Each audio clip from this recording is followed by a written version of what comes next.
10周年纪念，10年情怀。2021中国好声音使出了浑身解数，可是很多人不知道的是，中国好声音已经选出了冠军。李克勤战队的吴科月，亚军王靖雯，季军陈文飞，殿军姚晓棠，第5名贺三。结果出炉之后，不少网友表示，这个结果令人有点意外，像做梦一样。斩获总冠军的吴科月这样形容自己的心情，对于观众来说也同样如此。当晚的决赛夜也确实是状况不断，导师汪峰再次疑似破音车祸，主持人华少2次报错票数，甚至将王靖雯归入了李克勤战队。计票设备连换了2次，靠人工计票才顺利过关。由于时长控制失误，被邀请来演唱的昔日好声音学员谢琳娜一高的《他来听我的演唱会》舞台被剪，可以说好声音当晚的巅峰之夜大大震惊了眼球。网友总结的好声音3大尴尬争议：第一是10年情怀尴尬收场，总决赛采用了分会场设置，几位小导师吩咐各地外景拍摄，结果被网友吐槽，这分明就是街拍嘛。虽然请回了往届的冠军回来助阵，导师也一口气新加入了4个，但是依旧难以拯救不断稳定下滑的收视和下降的豆瓣评分。今年总冠军话题讨论度甚至比起上届单依纯夺冠都远远不如。相比之下，2012年夏天中国好声音第1季，刘欢、那英、庾澄庆、杨坤第一次纷纷为选手转身的时候，第1季总决赛可是万众瞩目。当年节目收视率从开始的 1.477 一路飙升，最高达到了 6.101。比赛选手和歌曲都是全民讨论的话题，尤其是总决赛直播，简直是小春晚的感觉。当年这款横空出世的爆款综艺，不但和《我是歌手》一起将音乐综艺送上巅峰，节目对编曲等的空前重视，也极大地推动了国内音乐节目的制作水准。对比现在的惨淡是不小的差距。第二，对于冠亚军的排名有争议，吴科月之前可能会有很多不完美的地方，但是当晚的决赛和其他人相比，吴科月的冠军绝对是当之无愧的。虽然大家的争议点也更多集中在人气高的王靖雯表现不好，表现更好的陈文飞不应该排在其之后。在第2轮的选手个人演唱环节，首先让人耳朵想怀孕的应该是一直跌跌撞撞闯进决赛的贺三，一首吉他弹唱歌曲《叶利亚女郎亮了》，原唱童安格把这首歌唱的极有个人风格，也就意味着很难突破。但贺三还是把经典老歌改编出了自己的味道，那种自信洒脱是很动人的。不过有点不太利好的是，贺三的出场顺序实在是太差了，加上人气不足，成为第1个被淘汰出局的选手，拿下全国第5名。姚晓棠一曲《一颗心的夜》，台风大气沉稳，爆发力十足，整个演唱也很投入，但少了一点惊艳感，在个人人气不俗的情况下，有些过于求稳，结果未能进入前3。而陈文飞可以说是本届最大的意难平了。虽然成功进入到了总决赛，并且获得了季军，这已经是非常了不起的成绩，但以他的实力来说，季军并不是一个好成绩。如果只以声音作为评判标准的话，陈文飞的嗓音是5位选手中唱功最强、最有辨识度的一位。廖长勇在本轮为陈文飞选择的一首西班牙歌曲，虽然陈文飞演绎得非常完美，一袭红裙一边跳拉丁一边演唱，视听盛宴的效果已经拉满了。原来陈文飞的颜值并不比吴科月和姚晓棠差，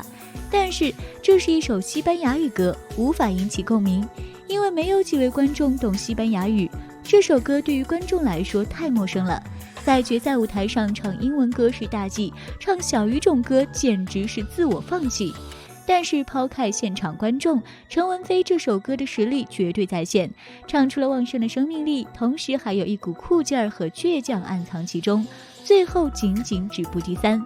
难怪观众对亚军王靖雯的质疑这么大，就事论事地说，王靖雯第2轮个人演唱表现可以说远不如陈文飞，甚至也不如姚晓棠、贺三。但凭借现场超高人气，王靖雯不仅没有止步前3，反而以2629票的首轮最高票数进入冠军争夺战。不过这次高人气的王靖雯遇到了无可挑剔的吴科月，从第1轮与导师李克勤以及贺三合唱的《月半小夜曲》合唱开始，这位高人气选手就发挥非常稳定。吴克月连续翻唱了陈慧娴的经典老歌《飘雪最爱》，凭借2首翻唱粤语歌，展现了自己的个性，并且获得冠军。一直唱粤语歌夺冠，应该是中国好声音这么多年来的首次，算是一个意外。可是如果最后不是吴克月夺冠，最后好声音难免背上黑幕的名声。说起来，当晚还有一个插曲，比赛还没结束，节目组就发布了吴克月淘汰的文案，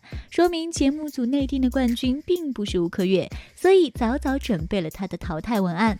网友表示，其实好声音内定的冠军是王靖雯，没想到王靖雯不争气，节目组想捧都不敢捧。王靖雯演唱的歌曲是以后别做朋友，没想到自己的唱功完全驾驭不了，尤其是在主歌部分，现场直播将王靖雯的缺点基本都暴露了出来，气息不稳，主歌部分的低音探不下去，能够理解好声音为什么力挺王靖雯。一档节目必定有出于流量的考虑，同时这也是一种拥抱新时代的尝试。王靖雯的嗓音条件并不突出，在声音的厚度、宽度、离度上都有欠缺，这就是为什么总有观众说听不清她的歌词。相比之下，她的创作能力要比歌声突出得多。不过第三，相比于冠军产生的过程来说，华少2次报错王靖雯的票数让人不解。这届中国好声音有没有内幕不知道，但是华少这样的低级失误实属不应该。冠军有些意外，华少的表现更意外。